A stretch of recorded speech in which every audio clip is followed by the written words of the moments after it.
Ginikaya ni Senator Alan Peter Cayetano si Senator Ping Lacson kag gintawag nga mahina sa matematika. Ini ang kabahin sang sabat ni Cayetano matapos ginpahayag ni Lacson nga ginabanabanta 700 million pesos sa public funds ang nausik kadungan sang 28 kaadlaw nga pagpungko ni Cayetano bilang Senate President.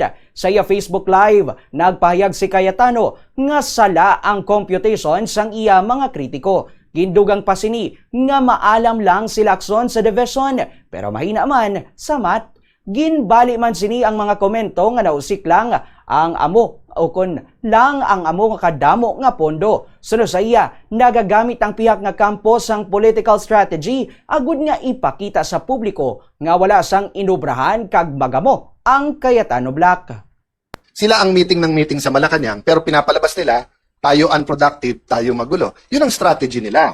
Ba't tayo papasok sa strategy? In one sense, kailangan mo sagutin yung issue. So like yesterday, pinaalala sa akin nung ating comms, stick to the issue tayo, which is truth. Diba? Na hindi tapos ang laban.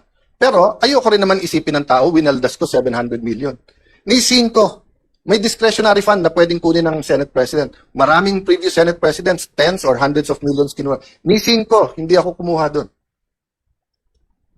Tapos sasabihin nila, 700 million, ginastos ko. Tapos wala. O, unang-una, magaling sa division, si Senator Lacson for 2 reasons. Dinivide lang yung 700 by 28 days kasi 25 million or multiply lang, 28. Pero mahina talaga siya sa math. Bakit? Because 12 is not 13. Pangalawa, akala ko ba sabi nyo tanggal ako nung June 3? O ilan araw ang May 11 hanggang June 3? Oh, paano naging 28? Diba? So makikita mo talaga na mahuhuli sa bibig ang isda. Si Senator Alan Peter Cayetano.